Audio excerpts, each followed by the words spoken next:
Bonjour et bienvenue dans cette vidéo. Je suis Miali Alexandra Rassamijao, la créatrice du site la-nouvelle-maman-solo.fr, le site qui aide les parents à mieux vivre leur séparation ou leur divorce. Et j'ai aussi créé la communauté Facebook de 20 000 parents solo. Aujourd'hui, je réponds à un message privé de Sophie. En fait, Sophie me décrit une situation où elle est séparée depuis le début de l'année. Elle a 2 enfants qui ont 5 ans et demi et 2 ans et demi. Et avec son ex, ils sont déjà séparés physiquement, chacun a son appartement, et ils ont convenu que Sophie garde les enfants pendant 7 jours, puis le papa les garde pendant 3 jours, puis Sophie les garde pendant 7 jours. Donc c'est un rythme de garde alterné, 7 jours avec la maman, 3 jours avec le papa, 7 jours avec la maman. Et ce qu'elle explique, c'est que les 2 parents passent du temps avec les enfants, c'est-à-dire qu'ils font des sorties à 4 dans les parcs d'attractions et au restaurant. Et ça arrive aussi qu'elle aille chez le papa voir les enfants et inversement, il va chez la maman voir ses enfants. La question qu'elle me pose est toute simple: est-ce que c'est bien ce qu'ils font ou est-ce que c'est mauvais? Moi j'avais déjà envie de réagir par rapport à cette situation en me disant déjà bravo, parce que là ce que je vois c'est que vous avez à cœur de garder chacun un lien avec les enfants. La garde permet aux enfants d'avoir le contact avec les 2 parents, donc ça c'est vraiment très bien. Et en plus je ressens vraiment dans le message que tous les 2 vous avez vraiment envie de préserver vos enfants, vous avez envie que vos enfants soient heureux et vivent au mieux la séparation. Donc ça c'est un objectif commun de coparents qui est vraiment très positif. Donc bravo Sophie, et aussi bravo au papa dont j'ai pas le prénom. Ça c'est un premier point. Alors après, par rapport à la question, est-ce que c'est bien en fait de passer du temps à 4, de se voir à 4, etc., etc. Moi ce que je comprends, c'est que la peur, c'est qu'il y ait une forme d'ambiguïté. Et effectivement, pour les enfants, c'est pas simple comme situation. Il faut vraiment faire en sorte que dans la tête des enfants, ça soit clair que maman et papa ne s'aiment plus. Donc cassez toute forme d'ambiguïté avec les enfants, parlez-leur, répétez-leur si vous sentez qu'ils ne sont pas très sûrs de la situation. Dites-leur bien que papa et maman ne sont plus un couple, que papa et maman ne s'aiment plus, mais que vous restez des parents et à titre de parents, vous faites encore des choses ensemble pour leur bien-être, pour s'occuper d'eux, pour les éduquer, pour les élever, pour leur faire des activités. Donc vraiment, soyez très clairs, cassez toute forme d'ambiguïté, parce que s'il y a de l'ambiguïté, ça va perturber vos enfants tout simplement.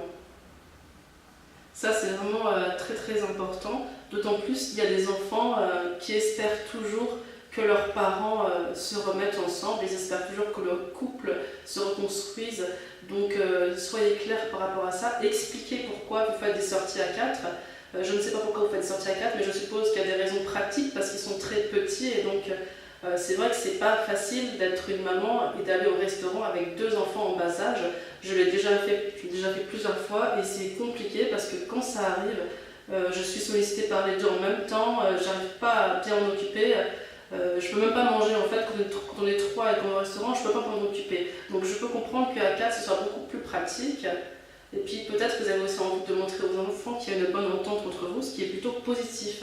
Donc vous pouvez continuer, mais à condition vraiment que ce soit clair pour les enfants que c'est plus un couple, mais ce sont des parents qui font des choses pour que les enfants passent de bons moments. Et il ne faut pas non plus que ce soit votre mode unique de sortie avec les enfants. Petit à petit, vous allez devoir chacun faire des sorties à 3, voilà, pour être une famille monoparentale, voilà.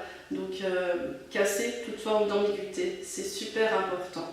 Ça c'est la première chose. Toujours à la question est-ce que ce que vous faites est bien, j'ai envie de vous répondre par une phrase qui est toute simple. C'est une phrase que j'ai retenue d'un livre que j'ai lu, je vais vous la lire parce qu'elle résume ma pensée. Il faut comprendre que l'enfant ressent les tensions de ses parents et cela nourrit la sienne propre, surtout s'il est très jeune. Ça, c'est une phrase du pédopsychiatre Dr Stéphane Clerget. Je vous montre le livre là. C'est un livre de poche que j'ai lu il y a quelques semaines et je vous encourage vraiment à le lire parce qu'il est très pratique, il est très concret. Il parle des situations de séparation et explique comment choisir le mode de garde, comment annoncer la séparation de vos enfants, quel est l'impact d'une séparation sur les enfants. Donc c'est quelque chose qui est vraiment très pratique et utile. Et donc pour revenir à la situation de Sophie, ce que je veux vous dire, c'est est-ce que ce que vous faites est bien? J'ai envie de vous répondre, ce que vous faites est bien si vous, en tant que parent, vous le vivez bien. Est-ce que le fait de vous voir souvent avec votre ex, vous le vivez bien? Est-ce que c'est clair entre vous que vous le faites pour les enfants, pour des raisons pratiques, pour des raisons personnelles, mais vraiment pour le bien-être des enfants? Si vous avez de bonnes raisons, des raisons constructives de faire ce que vous faites actuellement, ça va rassurer vos enfants. Par contre, si l'organisation actuelle, si vous ne la sentez pas, si elle vous génère du gêne, si vous n'êtes pas très à l'aise avec l'organisation actuelle, eh bien là, ça risque de perturber vos enfants, parce que vos enfants, ce sont des éponges. Encore plus, comme ils sont petits, tout ce que vous ressentez, toutes les émotions, toutes les tensions, tous les sentiments, toutes vos peurs, toutes vos inquiétudes, tout ça, vos enfants les ressentent.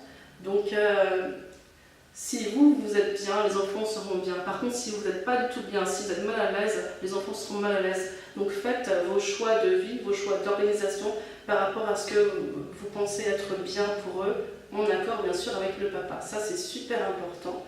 Mais si tout se passe bien, si les enfants ont l'air d'être plutôt épanouis, s'il est bien la situation, eh bien continuez, mais cassez, comme je le disais, toute forme d'ambiguïté et montrez clairement que vous le faites en tant que parent pour leur bien-être.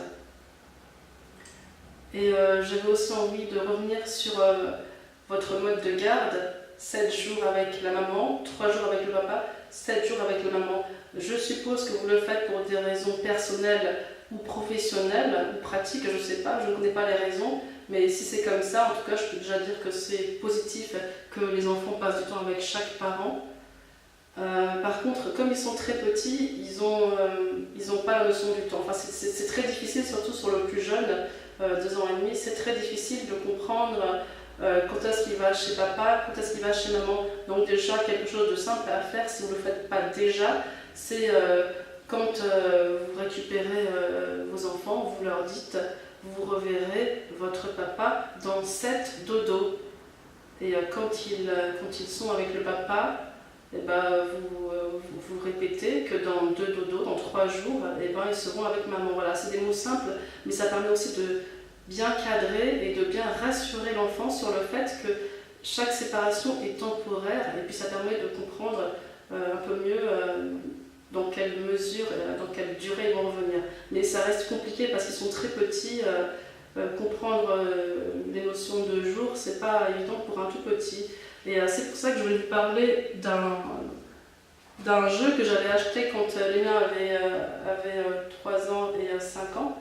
C'est Ma semaine de Djeko. Qu'est-ce que c'est? En fait, c'est un jeu qui explique aux enfants la notion de temps. En fait, il y a un calendrier qui va du lundi au dimanche, comme on le voit ici. Et sur chaque jour, on peut mettre des vignettes pour décrire l'activité de la journée. Et donc ça m'a été très utile pour expliquer aux enfants les notions de jour, d'après-midi, de matinée. Et ça m'a permis aussi de leur expliquer comment se déroule la semaine, qu'est-ce qu'ils vont faire le lundi, qu'est-ce qu'ils vont faire le mardi, le mercredi. Donc ça m'a vraiment été super utile. Donc vous pouvez, si vous voulez les aider à comprendre les notions de temps qui passent, leur acheter ce produit. Voilà, j'ai terminé par rapport à ce que je voulais dire par rapport à cette situation. En tout cas, j'espère vraiment que cette vidéo vous a aidé.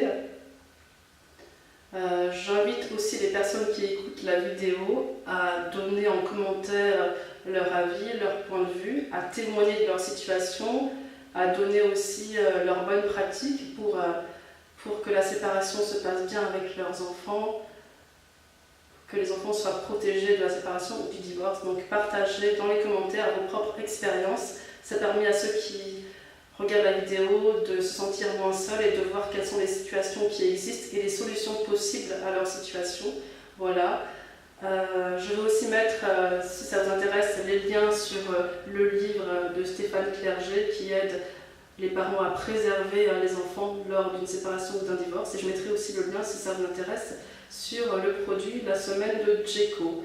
Voilà, et puis je vais aussi mettre un lien sur mon e-book gratuit qui pourra être téléchargeable en dessous. C'est un e-book que j'ai écrit pour aider les parents à mieux vivre leur séparation ou leur divorce. C'est exactement le livre que j'aurais aimé avoir quand moi je me suis séparée, parce que à l'époque, en 2014, quand je me suis retrouvée avec 2 enfants, et j'avais aucun soutien sur internet qui pouvait vraiment m'aider, et donc j'ai fait le guide que j'aurais aimé trouver à l'époque. Voilà, je vais m'arrêter là. En tout cas, je vous dis merci de m'avoir écouté et je vous dis à très vite. Au revoir.